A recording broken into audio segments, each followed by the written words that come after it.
तिचा प्रेम जय महाराष्ट्र गुन्हा करणाऱ्यापेक्षा गुन्हा सहन करणारा हा सगळ्यात मोठा गुन्हेगार असतो. आणि काल तोच प्रकार घडला. प्रफुल्ल पटेल यांनी छत्रपती शिवरायांचा जिरेटोप नरेंद्र मोदींच्या मस्तकी चढवला. नरेंद्र मोदींना हे माहीत होतं का हा छत्रपती शिवरायांचा जिरेटोप आहे, तरीही त्यांनी तो स्वीकारला, घातला आणि तमाम मराठी मुलकाचा, मराठी माणसाचा, महाराष्ट्राचा अपमान केला. नरेंद्र मोदी साहेब, आपण किती जरी शक्तिमान असला ना, पण तुमच्यापेक्षा कैक शक्तिमान या महाराष्ट्राने याच मातीमध्ये अक्षरशः लोळलेले आहेत, लक्षात ठेवा. अहो, या हिंदुस्थानच्या मातीवर राज्य करण्याचं स्वप्न ज्याने बघितलं तो औरंगजेब याच मातीमध्ये गाडला गेला.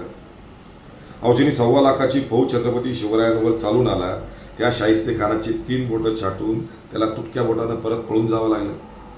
ज्याने छत्रपती शिवरायांना संपवण्याचा विडा उचलला असा अफजल खान, तोही याच महाराष्ट्राच्या मातीमध्ये गाडला गेला, संपवलं त्याला.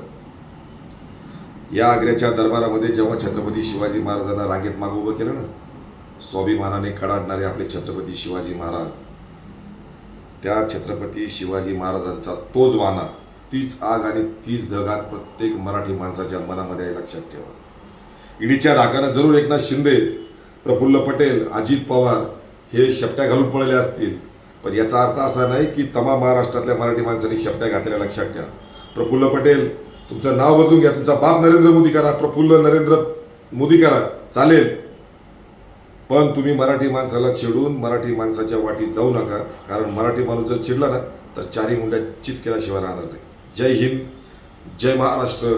यंदा पुन्हा उद्धव सरकार.